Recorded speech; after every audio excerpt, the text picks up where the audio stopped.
ตำเมี่ยงนี่ชุดละ60 บาทนะคะ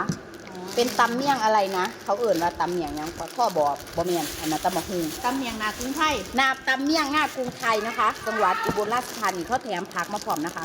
มีบักเดือมีบักหมี่แล้วก็มีอันนี่อย่างก็ผักกระเสียบพี่น้องบักเดือกำลังสิเคยกินในชีวิต พักเกษตร บักเดือกินตำเมี่ยง ทีเอเตอร์ไง อืม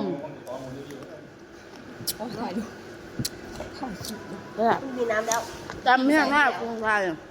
ดู อ่ะน้ ขอบคุณก่อน แล้วระบอแล้วระบอ เบื้องต้นประแดบนี่ ของพยาบาลสื่อหยัง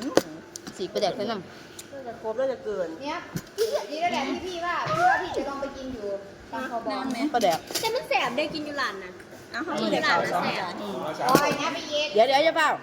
มันขัดได้กับยามา เดี๋ยว โอ้มาเกิดมันคือหมาเหลืองอะ บักเดือนี่ เรือไม่เคยกินมันสิบัดฝาด มันสีฝัดฝาด คือก็60แถมผักตามฤดูกาล แล้วหอก็ไปตอนแรก กินได้ทุกคนแต่